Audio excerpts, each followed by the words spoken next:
Hi, Utah parents. It's Corinne Johnson here with an important update on one of our priority bills, House Bill 281. This bill creates guardrails around mental health therapy in schools and keeps parents in the driver's seat. The bill does three important things. First, if you are going to engage in mental health therapy in the schools with a counselor or a therapist, you have to give parental consent. Oftentimes we have found that there's a gray area between counseling and therapy. This bill defines what therapeutic treatments are in schools and ensures that before any counselor crosses the line into therapy, that you get to give parental consent. This is crucial to ensure that you are in charge of your child's mental health. The second piece of the bill is that when you give this consent, you get to have the conversation with the counselor or therapist of exactly what that therapy is going to look like.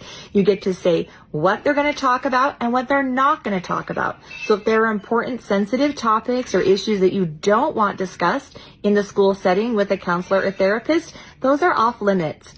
And if the therapist thinks those need to be discussed with your child, they can come check with you first and you can go from there.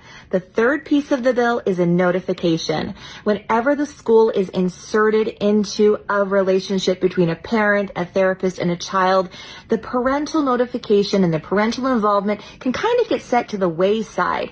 A therapist has a lot more access to your child when they're in school.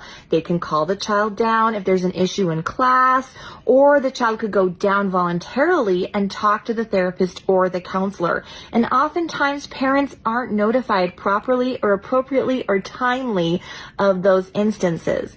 So this bill requires that there is parental notification of every instance when your child is engaged in mental health therapies in schools. This is absolutely common sense, but we are getting pushback on this piece of bill from the mental health community.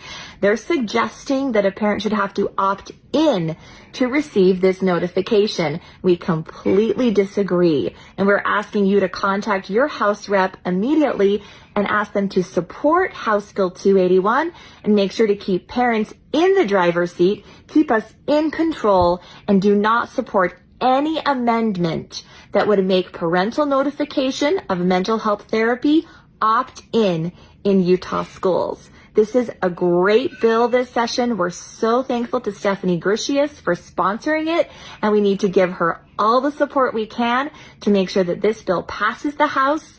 It should be coming up any day, so send your message to your House rep now.